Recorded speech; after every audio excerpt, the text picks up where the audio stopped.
नमस्कार प्यारे दोस्तों, मैं प्रियंका कुमारी आप सभी का हमारा परिवार प्रिय एजुकेशनल हब में स्वागत करती हूँ। आशा करती हूँ आप सभी स्वस्थ होंगे और मन लगाकर पढ़ाई कर रहे होंगे। जैसे कि मैंने पिछले इस वीडियो में घटना चक्र हिंदी पुस्तक के माध्यम से यूजीसी नेट यूनिट 2 हिंदी पुस्तक का 1 to 12 प्रश्न पर विस्तार पूर्वक चर्चा कर चुकी थी। आप चाहे उस वीडियो को जाकर देख सकते हैं। आज मैं आगे के प्रश्नों को चर्चा करने वाली हूं, जो कि आगामी परीक्षाओं चाहे वो टीजीटी, पीजीटी, यूजीसी नेट के लिए काफ़ी लाभदायक है। आइए वीडियो को स्टार्ट करते हैं। पहला प्रश्न है, आंग्ल भाषा में लिखी गई हिंदी साहित्य का इतिहास जिसे स्केच ऑफ हिंदी लिटरेचर के लेखक हैं। पहला ऑप्शन है पादरी F.E.K, दूसरा ऑप्शन है पादरी एडसन गिब्स, तीसरा ऑप्शन है गार्सा दा तासी एंड चौथा ऑप्शन है जॉर्ज ग्रियर्सन। आप इस प्रश्न का उत्तर पॉज करके भी दे सकते हैं। इस प्रश्न का सही उत्तर है ऑप्शन बी, पादरी एडसन गिब्स। अब ये जितने भी ऑप्शन में जो भी रचनाकार हैं उनका क्या क्या कृति है उसका विस्तार पूर्वक चर्चा करते हैं। जैसे कि आंग्ल भाषा में लिखा गया हिंदी साहित्य का इतिहास स्केच ऑफ लिटरेचर के लेखक है पादरी एडसन गिब्स। ये हो गया पादरी एडसन गिब्स के बारे में। फिर पादरी F.E.K के द्वारा क्या लिखा गया है, ए हिस्ट्री ऑफ हिंदी लिटरेचर। और फिर the modern vernacular literature of Hindustan किनके द्वारा लिखा गया, जॉर्ज ग्रियर्सन के द्वारा। इस प्रकार इसमें 3 के बारे में पता चला।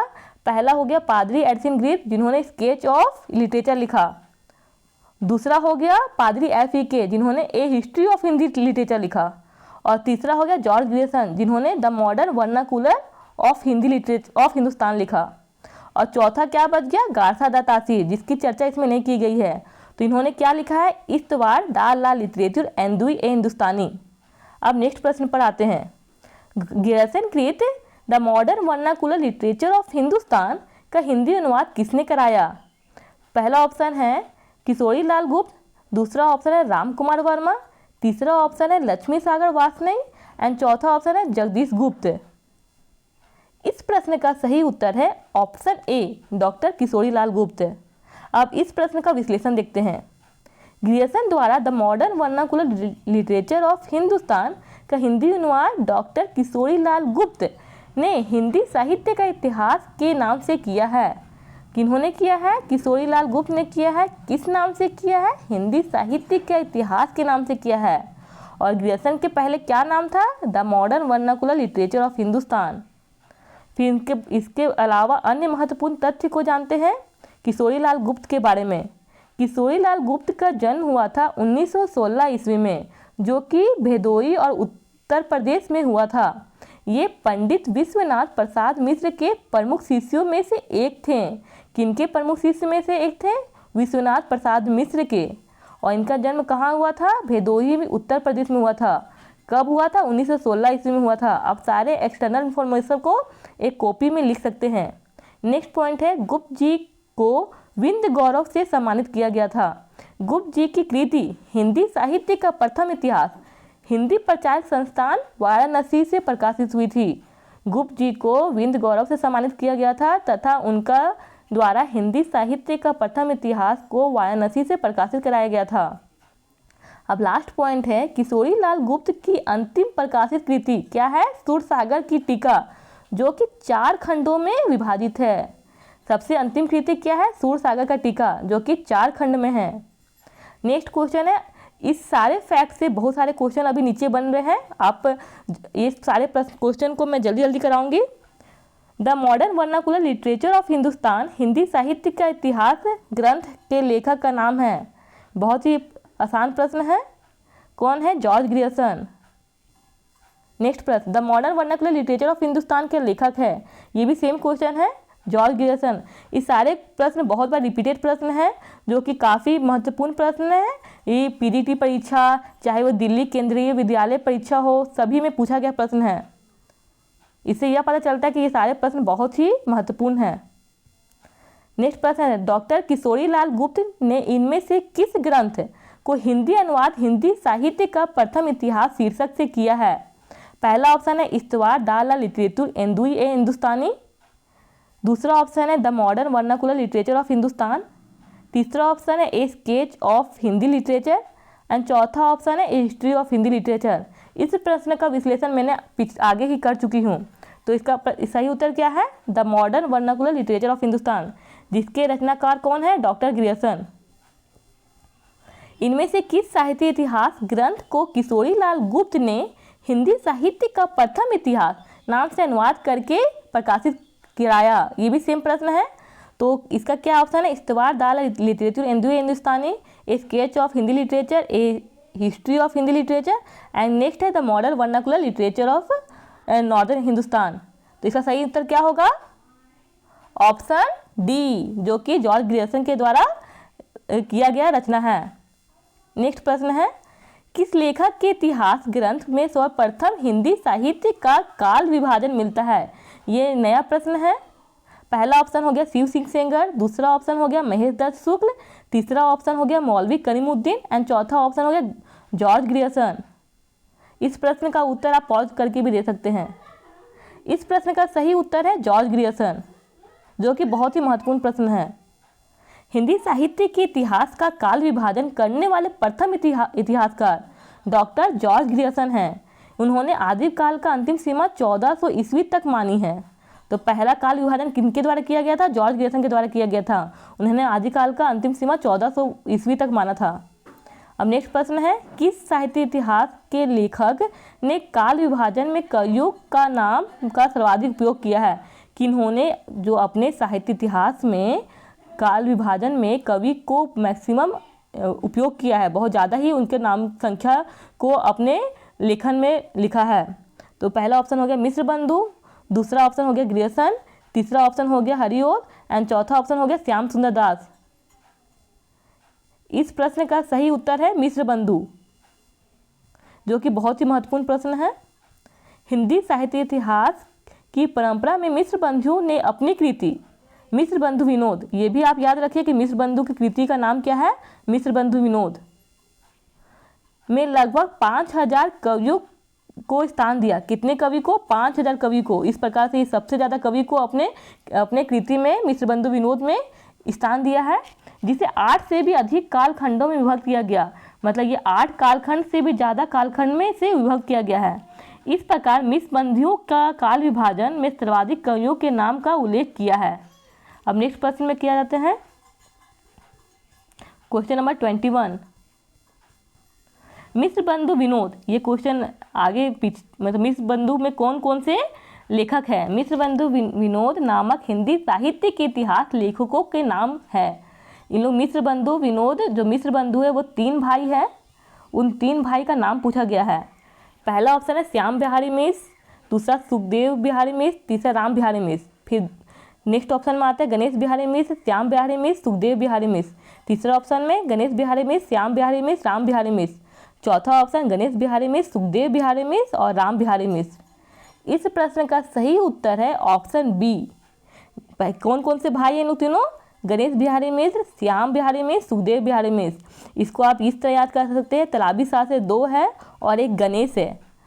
तो गणेश, श्याम, सुखदेव। अब 22 प्रश्न में आते हैं। मिश्र बंधु विनोद का चौथा भाग कब प्रकाशित हुआ?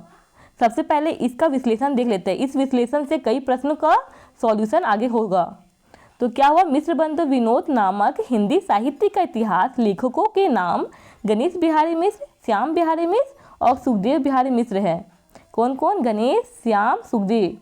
मिश्र बंधु विनोद के 4 भाग है। कितने भाग है? 4 भाग है। आप इसे याद कर सकते हैं। 3 भाग का प्रकाशन हुआ है 1913 ईस्वी में और चौथा भाग का प्रकाशन हुआ है 1934 ईस्वी में। काफ़ी महत्वपूर्ण प्रश्न है, ये प्रश्न आगे बनेगा। मिश्र बंधु ने मिश्र बंधु विनोद के प्रथम 3 भाग को हिंदी नवरत्न के नाम से प्रकाशित कराया। जो इसके प्रथम 3 भाग थे, यानी कि जो 1913 ईस्वी में प्रकाशित हुआ था, इसे हिंदी नवरत्न के नाम से प्रकाशित कराया था। और जो चौथा भाग हुआ 1934 में प्रकाशित हुआ। और इन लोग तीनों भाई का नाम याद रखिए, गणेश, श्याम, सुखदेव। अब आगे प्रश्न में चर्चा करते हैं। मिश्र बंधु विनोद का चौथा भाग कब प्रकाशित हुआ? ये मैंने आगे ही बता चुकी हूँ, जो कि 1934 में हुआ था। यहाँ 1934 ऑप्शन भी है। नेक्स्ट प्रश्न में आते हैं। मिश्र बंधु विनोद के कितने भाग है? काफ़ी आसान प्रश्न, 4 भाग है। नेक्स्ट प्रश्न आते हैं। मिश्र बंधुओं ने परिवर्तन काल की समय सीमा निर्धारित की है। इन्होंने परिवर्तन काल को किस सीमा तक निर्धारित की है? पहला ऑप्शन है सनवत 1890 से सनवत 1925 विक्रम तक, फिर सनवत 1791 विक्रम से सनवत 1889 विक्रम तक। चौथा ऑप्शन है सनवत 1890 ईस्वी से सनवत 1925 विक्रम तक। फिर चौथा ऑप्शन है 1791 ईस्वी से सनवत 1889 विक्रम। तो इसका सही उत्तर कौन सा है? इसका सही उत्तर है ऑप्शन ए 1890 विक्रम से 1925 विक्रम तक। तो इस प्रश्न का विश्लेषण देखते हैं। मिश्र बंधुओं ने मिश्र बंधु विनोद में काल विभाजन का प्रयास किया। इन्होंने काल विभाजन का प्रयास किया जो कि इस प्रकार है। उन्होंने पहला प्रारंभिक काल रखा जो कि 700 विक्रम संवत से 1440 विक्रम संवत तक था। फिर दूसरा क्या हुआ? माध्यमिक काल हुआ जो कि 1445 से 1680 विक्रम संवत तक था। फिर तीसरा हुआ अलंकृत काल 1681 से 1889 तक हुआ। फिर चौथा हुआ परिवर्तन काल जो 1890 से 1925 हुआ। फिर वर्तमान काल जो कि 1926 तक हुआ। तो इस प्रकार इन्होंने कितना काल विभाजन किया? 5 काल विभाजन किया, प्रारंभिक काल, माध्यमिक काल, अलंकृत काल, परिवर्तन काल और वर्तमान काल। तो क्वेश्चन क्या पूछा गया था? परिवर्तन काल पूछा गया था। तो इस प्रश्न का उत्तर क्या हो गया? 1890 से 1925 विक्रम संवत तक। अब नेक्स्ट प्रश्न पर चर्चा करते हैं। आचार्य रामचंद्र शुक्ल ने प्रथम उत्थान का समय कब से कब तक निर्धारित किया है? तो आचार्य रामचंद्र, काफ़ी महत्वपूर्ण प्रश्न है। जो आचार्य रामचंद्र शुक्ल ने प्रथम उत्थान कब निर्धारित किया है? पहला ऑप्शन है 1850 से 1885 ईस्वी, दूसरा ऑप्शन है 1857 से 1900 ईस्वी, और फिर तीसरा ऑप्शन है 1868 ईस्वी से 1893 ईस्वी, एंड चौथा ऑप्शन है 1800 ईस्वी से 1850 ईस्वी। इस प्रश्न का सही उत्तर है ऑप्शन सी 1868 ईस्वी से 1893 ईस्वी। इस प्रश्न का विश्लेषण देखते हैं। आचार्य रामचंद्र शुक्ल ने प्रथम उत्थान का समय 1868 ईस्वी से 1893 ईस्वी।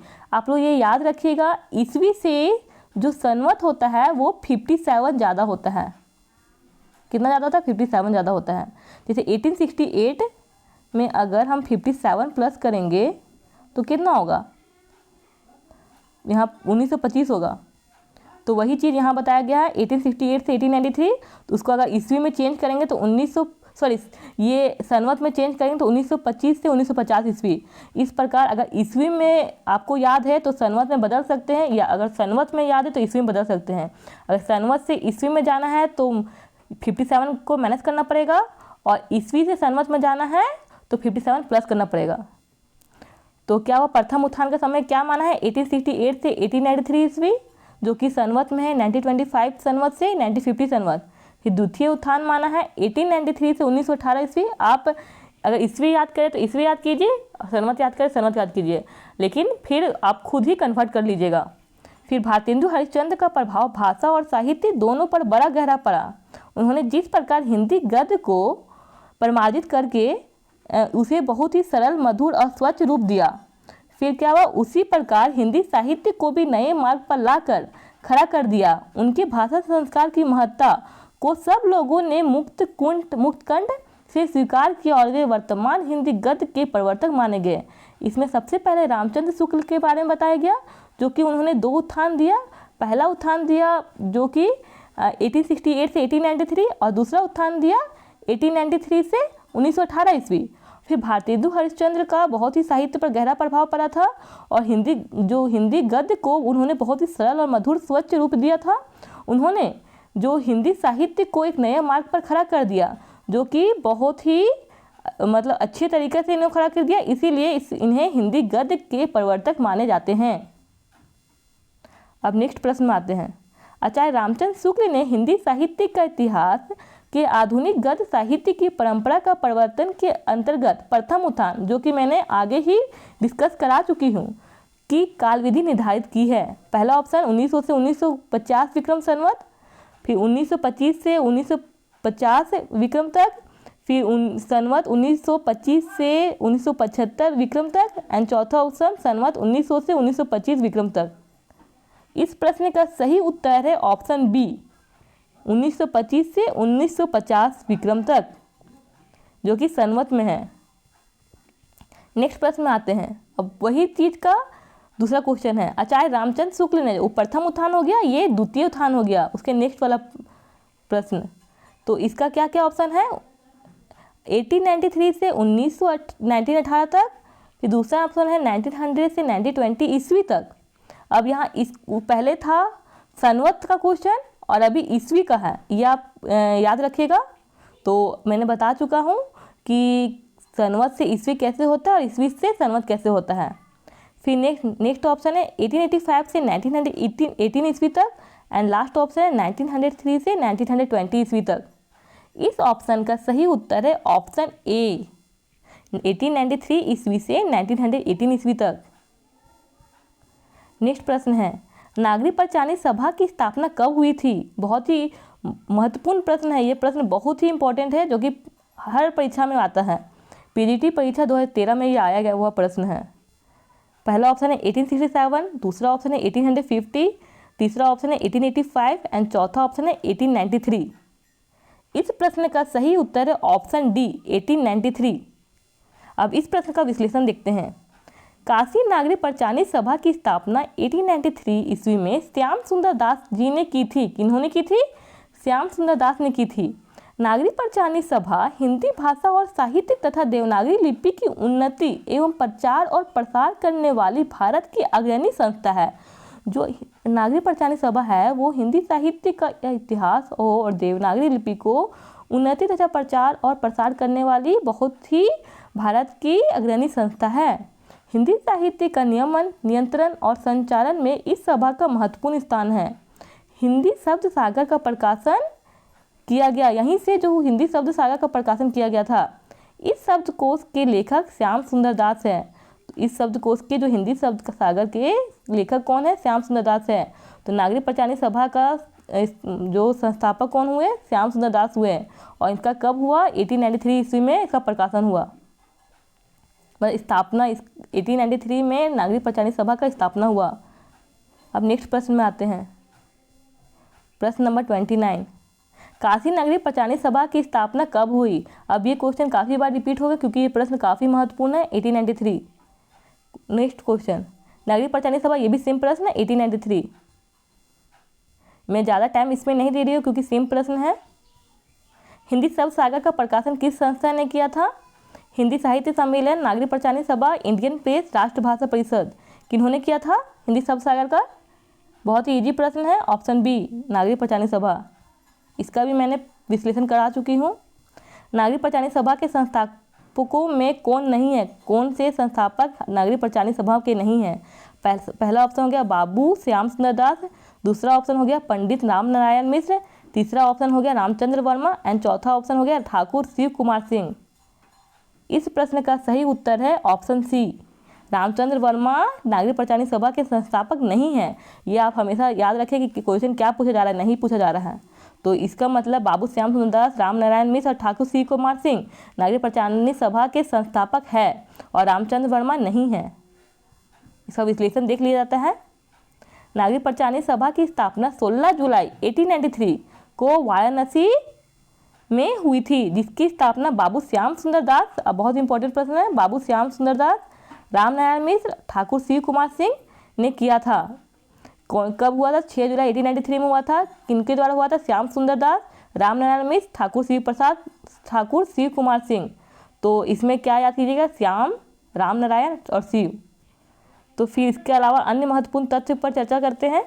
अन्य महत्वपूर्ण तथ्य यह है कि आचार्य रामचंद्र वर्मा, जो कि इसके संस्थापक नहीं है, उनके बारे में बताया गया है कि आचार्य रामचंद्र वर्मा जो है हिंदी के साहित्यिक इतिहासकार एवं कोशकार रहे हैं। क्या रहे हैं? ये इन्होंने हिंदी के साहित्यकार और कोशकार हैं। ये हिंदी शब्द सागर के संपादक मंडल के प्रमुख सदस्य थे। ये जो आचार्य रामचंद्र वर्मा है, ये हिंदी शब्द सागर के संपादक मंडल के सदस्य थे। इन्होंने आचार्य किशोरीलाल वाजपेयी के साथ मिलकर अच्छी हिंदी का आंदोलन चलाया और हिंदी का मानकीकरण हुआ। इन्होंने सन 1919 ईस्वी में महात्मा गांधी नामक पुस्तक लिखी। इस प्रकार जो आचार्य रामचंद्र वर्मा हैं वो काफ़ी ही महत्वपूर्ण है।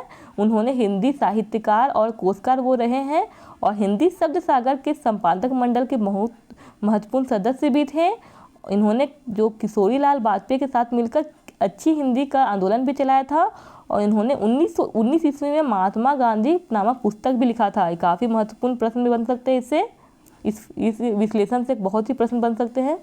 अब ये क्वेश्चन बहुत ही इम्पोर्टेंट है, फोर्ट विलियम कॉलेज के बारे में जानना बहुत ज़रूरी है। फोर्ट विलियम कॉलेज की स्थापना किस वर्ष हुई थी?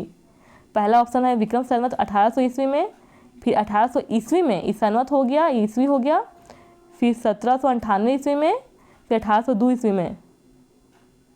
इस प्रश्न का सही उत्तर है ऑप्शन नंबर बी। कौन सा? Option number B. बहुत ही यह महत्वपूर्ण प्रश्न है जो कि बहुत ही रिपीटेड हमेशा पूछा ही जाता है। अब इस प्रश्न का विश्लेषण देखते हैं। वेलेज़ली ने जॉन गिलक्राइस्ट की अध्यक्षता में ओरिएंटल सेमिनरी की स्थापना की। किन्होंने की? वेलेज़ली ने की, जॉन गिलक्राइस्ट की अध्यक्षता में की थी, ओरिएंटल सेमिनरी की स्थापना की थी। बाद में यही संस्था फोर्ट विलियम कॉलेज के रूप में परिवर्तित हो गई। इसमें क्या बताया जाए कि वेलेज़ली ने जॉन गिलक्राइस्ट की अध्यक्षता में ओरिएंटल सेमिनरी की स्थापना की थी, लेकिन यही संस्था जो ओरिएंटल सेमिनरी थी वो बाद में फोर्ट विलियम कॉलेज में परिवर्तन हो गया। फिर क्या हुआ? फोर्ट विलियम कॉलेज की स्थापना टीपू सुल्तान पर ब्रिटेन के निर्णायक विजय की स्मृति 10 जुलाई 1800 ईस्वी को मार्कस ऑफ वेलेज़ली ने की थी। किन्होंने की थी? मार्कस ऑफ वेलेज़ली ने की थी। किसकी स्मृति पे की थी? टीपू सुल्तान पर ब्रिटेन के निर्णायक विजय, मतलब टीपू सुल्तान जो विजय किए थे उसकी स्मृति पर 10 जुलाई 1800 ईस्वी को मार्कस ऑफ वेलेज़ली ने स्थापना किसकी की थी? फोर्ट विलियम कॉलेज की थी। फिर क्या हुआ कि और गिलक्राइस्ट उसकी हिंदुस्तानी विभाग के अध्यक्ष नियुक्त किए गए थे। गिलक्राइस्ट को उसका अध्यक्ष नियुक्त किया था। उन्होंने हिंदी के शिक्षण के लिए 2 भाषा पंडितों लल्लूलाल और सदल मिश्र की नियुक्ति की। 2 भाषा पंडितों इसमें कौन कौन थे? लल्लूलाल और सदल मिश्र। ये बहुत ही महत्वपूर्ण हमारे देश के मतलब फोर्ट विलियम कॉलेज के में महत्वपूर्ण योगदान देते हैं लल्लूलाल और सदल मिश्र। ये प्रश्न बहुत ही बार पूछा जाता है। अब इस विश्लेषण के आधार पर बहुत सारे प्रश्न आगे बनेंगे। फोर्ट विलियम कॉलेज की स्थापना कब हुई? बहुत ही आसान प्रश्न, इसे मैं पहले ही करा चुकी हूँ 1800 ईस्वी में। नेक्स्ट प्रश्न है ये सेम क्वेश्चन, ये भी 1800 ईस्वी। नेक्स्ट क्वेश्चन, कोलकाता में स्थापित फोर्ट विलियम कॉलेज के संस्थापक कौन थे? बहुत ही इजी प्रश्न है, कौन थे? Option A John Gilchrist. Next प्रश्न में आते हैं। सदल मिश्र की भाषा की विशेषता है। सदल मिश्र किस भाषा का उपयोग करते हैं? पूर्वीपन है, उर्दू की प्रमुखता है, सहज एवं प्रवाहमयी भाषा है या किस्सा गोई भाषा है? इस प्रश्न का सही उत्तर है ऑप्शन ए पूर्वीपन भाषा है इनके भाषा में। अब क्या हुआ इसका इस विश्लेषण देख लेते हैं। सदल मिश्र जो है बिहार प्रांत के शाहबाद जिले के धुरडिया गांव के रहने वाले शाकद्वीपीय ब्राह्मण थे। ये कहाँ के थे? बिहार के थे और ब्राह्मण जाति से संबंधित थे। इनके पिता का नाम नंदमणि मिश्र था। यह कलकत्ता के फोर्ट विलियम कॉलेज के हिंदुस्तानी विभाग में अध्यापक थे। ये फोर्ट विलियम कॉलेज के हिंदुस्तानी विभाग में अध्यापक भी थे। सदल मिश्र का प्रारंभिक खड़ी बोली गद्य लेखकों में विशेष महत्व है। जो खड़ी बोली में इनका विशेष योगदान है। इनके शब्द संगठन और वाक्य विन्यास दोनों ही ब्रज भाषा, पूर्वीपन और बंगला, इन तीनों का प्रभाव स्पष्ट लक्षित होता है। इनके भाषा में ब्रज भाषा हो गया या पूर्वीपन हो गया, बांग्ला, ये 3 भाषा का प्रभाव देखने को मिलता है। याद रखिए, ब्रज भाषा, पूर्वीपन और बंगला। अब नेक्स्ट प्रश्न पर डिस्कशन करते हैं। नेक्स्ट प्रश्न हो गया प्रश्न नंबर। अब इस प्रश्न का और भी बहुत ही चर्चा किया गया है, आप बहुत ही काफ़ी महत्वपूर्ण है। आधुनिक काल में जिस भाषा में हिंदी गद्य लिखा जा रहा था वह खड़ी बोली गद्य ही है। जो आधुनिक काल में जो हिंदी लिखा जा रहा था वो क्या है? खड़ी बोली गद्य ही है। तो खड़ी बोली का ही विस्तार ही हिंदी कहलाया है, इसी प्रकार से वही बोला जा रहा है। आचार्य रामचंद्र शुक्ल ने खड़ी बोली गद्य का प्रारंभ अकबर के दरबारी कवि गंग द्वारा लिखित चंद छंद वर्णन की महिमा से माना है। आचार्य रामचंद्र शुक्ल ने अकबर के दरबारी कवि जो गंग है उनके द्वारा जो चंद छंद वर्णन की महिमा लिखा गया है उसी से खड़ी बोली गद्य का प्रारंभ माना है। नेक्स्ट प्रश्न है, नेक्स्ट टॉपिक नेक्स्ट विश्लेषण है, सदल मिश्र हिंदी के पहले गद्यकार हैं। सदल मिश्र के 2 गद्य कृतियाँ महत्वपूर्ण हैं। क्या क्या है? नासिकेतोपाख्यान या चंद्रावती जो कि 1803 ईस्वी में प्रकाशित हुई थी, और रामचरित काफ़ी महत्वपूर्ण है, इसे आप एक कॉपी में अच्छे से लिख लीजिए। यह प्रश्न काफ़ी बार आते हैं, सदल मिश्र हो गए या लल्लू लाल हो गए या इंसा अल्लाह खां हो गए, उनके द्वारा लिखा गया रचना को बार बार प्रश्न उठाया जाता है। तो क्या क्या लिखे?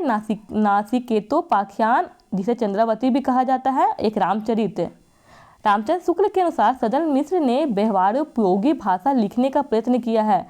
ये जो आचार्य रामचंद्र शुक्ल ने बताया है कि इन्होंने व्यवहारोपयोगी भाषा लिखने का प्रयत्न किया है।